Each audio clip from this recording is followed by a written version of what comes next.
ইসলাম চালু করলেন। মালদ্বীপ শহর পুরোটা ছিল খ্রিস্টান, কেউ মুসলমান ছিল না।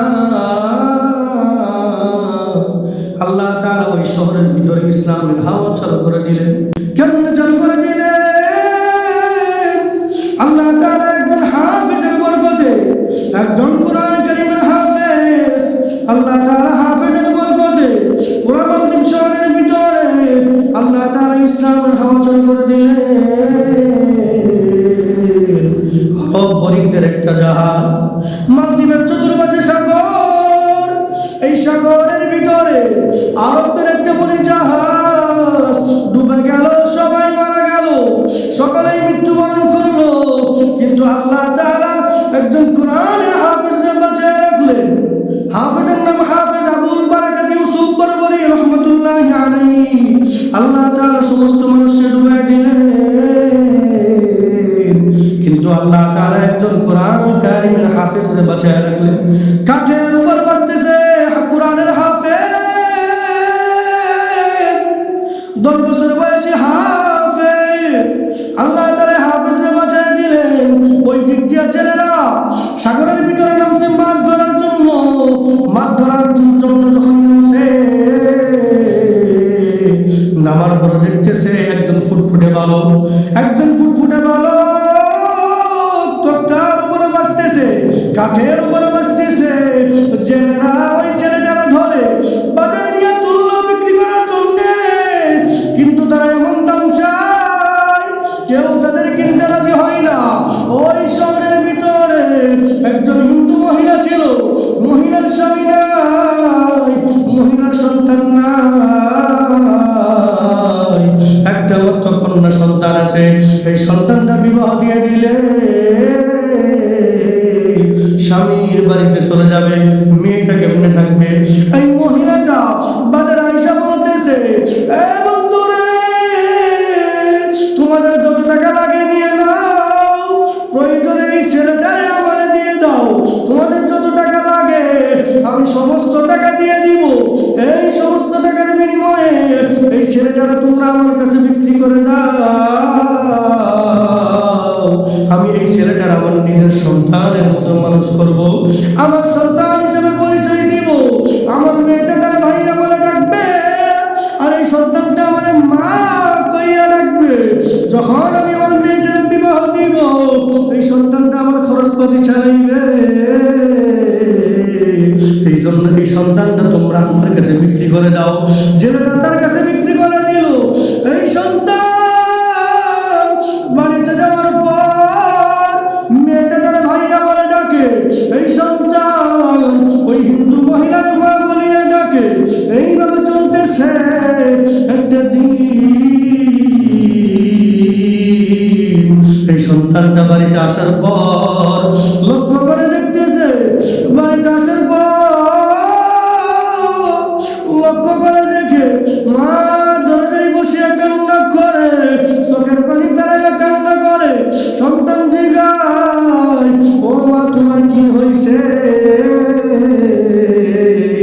এতদিন যাবত আমি তোমার বাড়ি, তোমার কোনোদিন কান্না করতে দেখি না, আজকে তুমি কেন কান্না করতেছো? এইবার মা ডাক দিয়া কই, তোমার বললে কোনো লাভ হবে না, তোমার বললে কোনো লাভ হবে না, তোমার বললে কোনো উপকারে আসবে না। কিন্তু সন্তান মানে না, বারবার সেখানে মা বলো না কি সমস্যা হয়েছে, আমি যদি একটু শোনার পর যদি সমাধানের চেষ্টা করতে পারি। বারবার সন্তান শেখানোর কারণে হিন্দু মহিলা বলতেছে, মালদ্বীপের ভিতরে প্রত্যেক বছর সিনেমা হয়, ঝড় হয়, তুফান হয়। এই ঝড় তুফানের সময় মালদ্বীপের যে রাষ্ট্রপতি, সে শ্রমিকদেরকে নিয়ে, যৌথ শিবিরদেরকে নিয়ে তাদেরকে বললো, গণনা করো, ও যৌথ শিবির, তোমরা যৌথ শিবিরটা করে দেখো এই মালদ্বীপের ভিতরে প্রত্যেক বছর কেন সিনেমা হয়, প্রত্যেক বছর কেন তুফান হয়, ঝড় হয়। গণনা করিয়া জ্যোতিষবিদ্যা করিয়া বাচ্চারা জানাইয়া দিল এটা একটা মসজিদের কেউ সাজি। এইবার বাচ্চা বলে এখান থেকে উদ্ধারের পথ কি? জ্যোতিষী বিদ্যারা বলল, গণকরা বলল, এখান থেকে যদি উদ্ধার হতে হয় প্রত্যেক বছর একটা করে সুন্দরী কন্যা ওই সাগরের পাশে একটা রাম মন্দির আছে সেখানে নিয়ে আসতে হবে। এই বলছি রাত্রিবেলায় ওই রাম মন্দিরে আসে, ওই মহিলার রক্ত চুষে খেয়ে ফেলবে, আর এই মালদ্বীপের ভিতরে কোনো ঝড় হবে না, মালদ্বীপের ভেতরে কোনো তুফান হবে না। এই জন্য দেশের সরকার সমস্ত সুন্দরী মহিলাদের একটা নাম লিস্টি করছে। এই নামের ভিতরে তোমার ছোট্ট বোন আমার কন্যা সন্তানের নাম আছে। এই বছর লটারিতে আমার সন্তানের নাম আসছে। সকালবেলায় সরকারি ফৌজ আইসা, সকালবেলা সরকারি বাহিনী এসে আমার বলে গেছে সন্ধ্যার সময়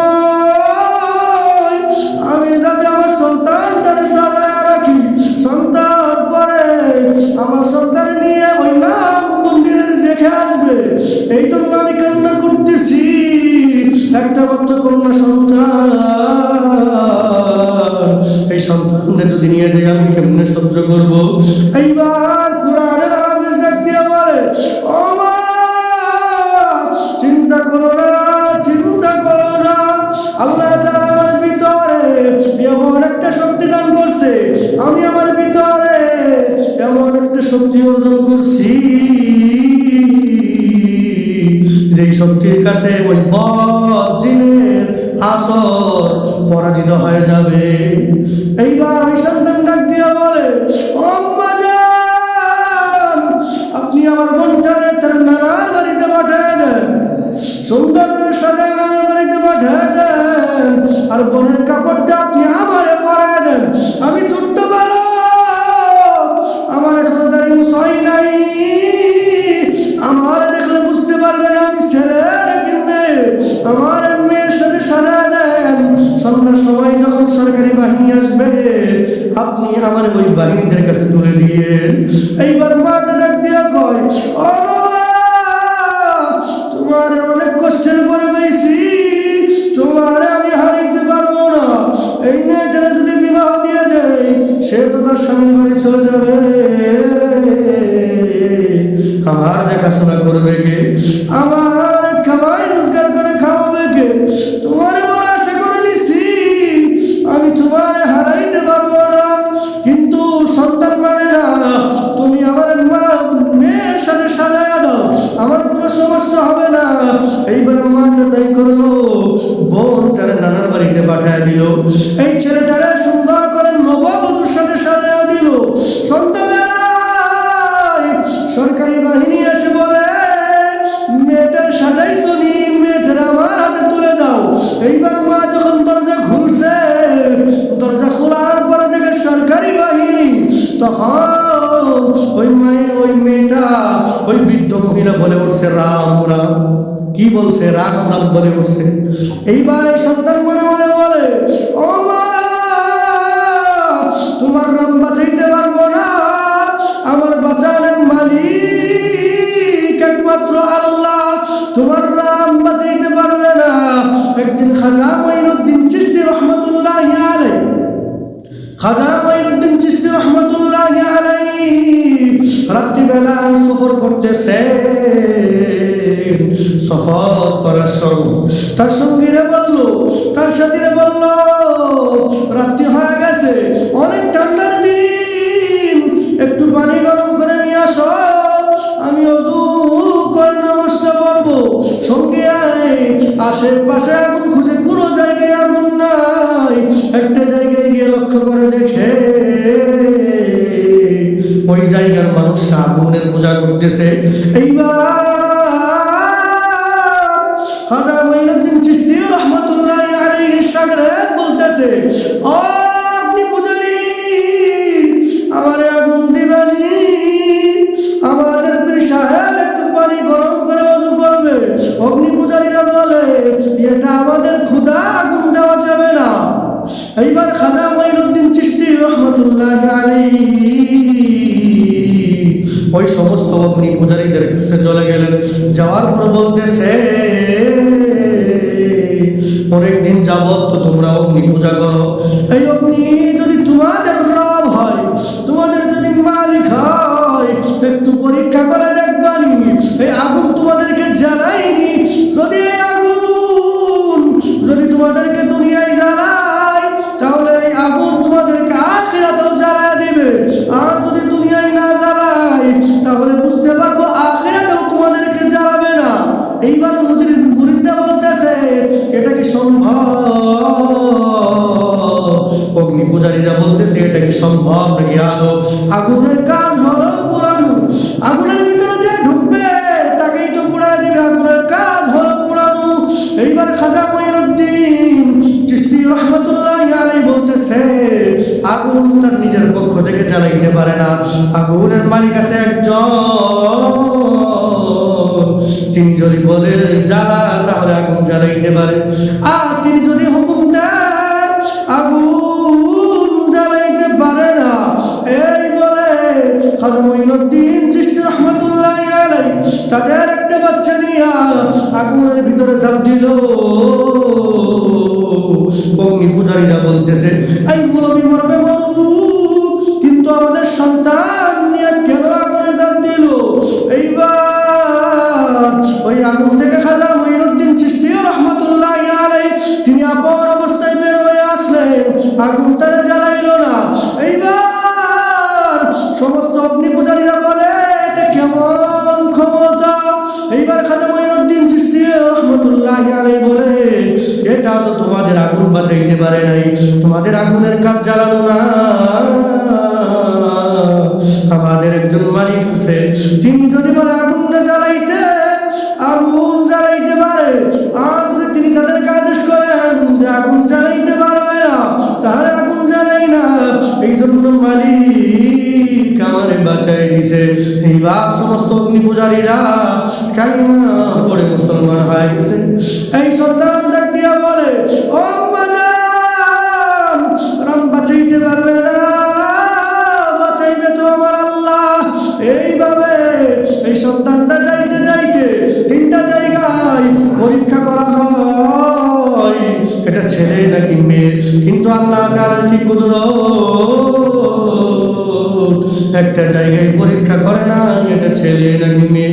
এরপর যখন রাম মন্দিরে রাখা হলো, রাত্রিবেলায় ছেলেটা যাই নামাজ বিছাইয়া নামাজ পড়িয়া তাহাজ্জুদের নামাজ পড়িয়া আল্লাহ তাআলার কাছে হাত বাড়াই দিছে, ও আল্লাহ আজকে পরীক্ষা হয়ে যাবে, কোরআনের পাওয়ার বেশি। আজকে পরীক্ষা হয়ে যাবে কোরআনের পাওয়ার বেশি নাকি বজ্রের পাওয়ার বেশি।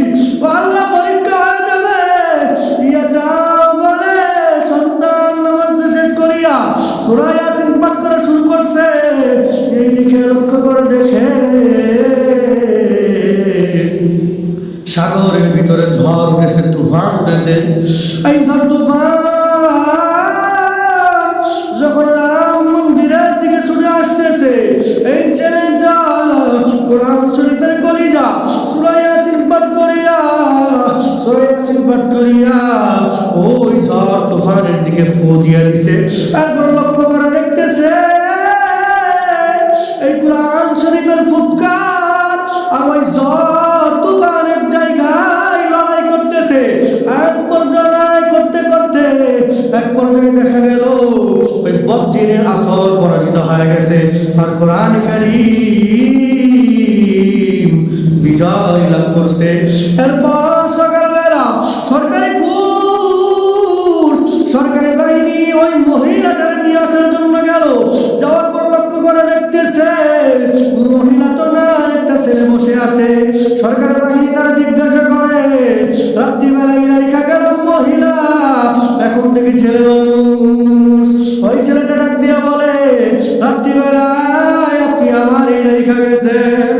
এইবার ওই ছেলেটারে নিয়া রাজদরবারে হাজির। রাজদরবারে বাদশা তারা জিজ্ঞাসা করে ও বলো তোমার ভিতরে কি এমন শক্তি আছে যার কারণে আজকে ঝড় হইল না, তুফান হইল না, শীতল হইল না?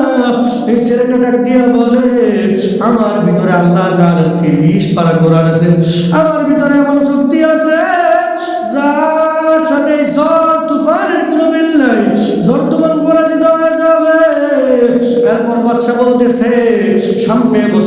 করে দেখা যাবে।